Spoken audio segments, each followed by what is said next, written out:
My name is Roger Armstrong. I was born a psychic child in 1930. Protective intention attached. PIA, to prevent misuse.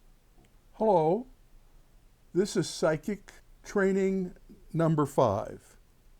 It's the story of my meeting Buddha's white light with questions and answers with the great Buddha. The white light proceeded to ask questions of each one of us. And the question to me was, do you think you're making progress? And I said, yes, I do. Yes, I do. And if you're aware of my progress, how am I doing? Because I said I have no way of judging on whether I'm behind or ahead or if that makes any difference. He said, it doesn't make any difference. Everybody goes at their own pace, but you're doing just fine. Of course, I just come out of the war, Korean War, and I was on leave from that, and I used my psychic abilities a lot during the war. And someone asked a question, why are we here? Isn't that a question that all of us humans kind of want to know? Why are we here on Earth? And the white light said, because you requested to be. And another voice said, well, I don't quite understand that, but what is our purpose here? And the white light laughed in a very gentle way and said, you have forgotten. You are here to learn what it is to be human. You are in training to be guides or gods. And that's why also you have the godlike abilities that are part of you that you can develop. In fact, should develop. Well, that was rather astonishing to me. After the session, I was back at the ginkgo tree. My friends were standing there with their backs towards me and saying, where in the hell is Armstrong? He said he was going to meet us here, blah, blah, blah, and he's over a half an hour late. And I stood up and dusted myself off and said, hey guys. And they say, where have you been? I said, well, I was out exploring and just got detained. Who's going to believe that I was, talking to the white light? Not with these guys. Now, time goes on and you have this memory of an experience and you think, wow, did that really happen to me physically? Or was it a dream? Or what was that experience?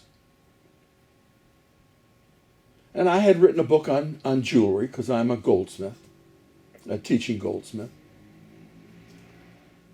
And a guy called me up and asked me if I'd fly out to California at his expense. He'd like to talk to me about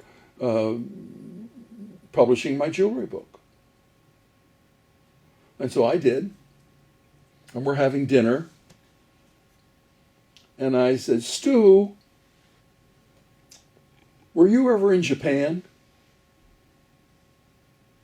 And he said, yeah. He said, I was there in 62. I said, well, I was there in 52. Oh, he said. I said, did you ever go to the island of Kamakura? And he got a little bit silent and says, yes, I did. I said, did you visit the temple grounds there? And the emperor's grounds? He said, oh yeah, beautiful place. I took lots of photographs. And I said, well, I had a rather unusual experience there, and I get the feeling that you had one there too. He said, oh my God. He said, you had one too? And I said, yes, I went in front of the white light. He said, so did I.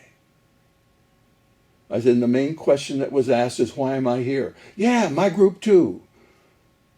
So the group was almost identical, but in response, but 10 years later. So he says, or we both said together, so it was real what we experienced. Now, I met another man 20 years later, in 81, on Long Island, and he was a Buddhist monk. And that experience so affected him, he became a Buddhist. He felt that was necessary to honor that experience. And he was astonished that I had been there too, and that I knew someone else who had been there. Again, he thought this was a revelation, but it was just a happening. Or maybe that's what a revelation is, just how you take it.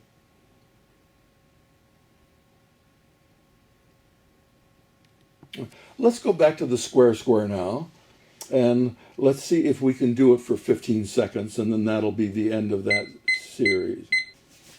Same square, but different size. Are you focused on either the 3D or the 4D?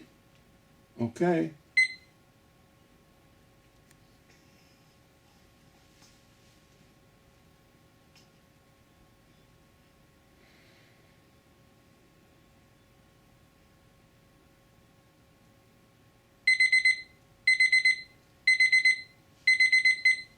Now, interestingly, that was a little harder than it was the first two times. But if you practice, it'll get much, much easier. Now, what this again is doing, it's training you to attach your focus automatically to an intention. Because your focus is to clear your mind. Your intention was to pull or push the square into a form. And then you got the immediate result of the square going into that form. Now, what's interesting is when the Mayans do this, the largest Mayan temple complex has flat top pyramids like this in all different heights. And they all have stairways on all four sides. And they're three-dimensional. I had a friend from Guatemala, I think he was from, Robert Leon, and he visited the temple grounds, and this particular size, when he climbed up, he could see very carefully remnants of etching of doorways. Now, when you push this, the doorways would be vertical, and they'd be on all four sides. And you could use the stairways to go to all of these doorways. Almost in every culture of the world, there's a form of the square. Here's a complex one, the Gaelic.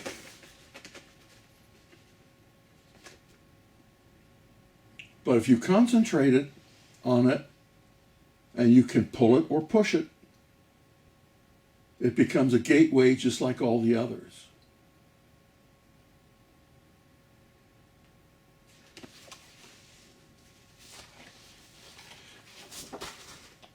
There's one more I wanted to show. This one's fun because you can push it and pull it alternately. Or you can push them both, or you can pull them both, or you can push one and pull the other, push the other, pull one, and kind of play with it. This is good exercise. One of the most common symbols, though, is like a lily flower. Variations of this form are in almost every culture in the world. I think they're gateways.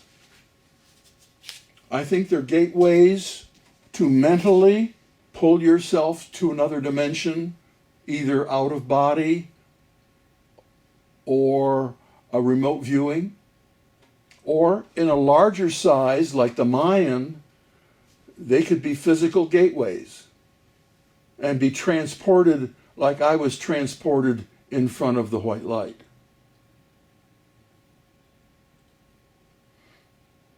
I was telling this story to a woman who was taking my workshop, and she laughed. And she said her little brother didn't need that. I said, didn't need what? Didn't need a gateway. He made his own. I said, you mean he teleported? She said, yes. And when he played softball with his friends, this was in Belgium, she said, when he played softball with his friends, or any sport, they made him promise that he'd run the bases like everybody else, or run down the football field like anybody else, that he couldn't teleport. If he teleported, they wouldn't let him play. So we know these things exist. It's just getting to ourselves, give us permission in many ways to do them. The whole idea of remote viewing or astral projection, going out of body, is an interesting subject area. And that's the next thing I'd like to kind of talk about. In the late 50s, early 60s, I taught at a campus laboratory school in Ypsilanti, Michigan. And it was a small school. It was set up as an experimental school, so all the classes and enrollment were designed to have a bell curve. We had so many students that were supposed to get D's and E's and then rise up to C's and then back down to B's and A's, you know, that perfect bell curve. Now, when I taught, it seemed like any class that I taught, the bell curve was destroyed. Everybody seemed to be able to rise up and be at least at the B level. There might be a slight rise up to A, from B to A, and then went beyond A a little bit. Now, I gave a lot of freedom in my class, but I gave it with restraints. I said, you can do what you want to do, but do it within this framework. Here's a problem, solve it. This is Roger Armstrong, and I'm always interested in your comments.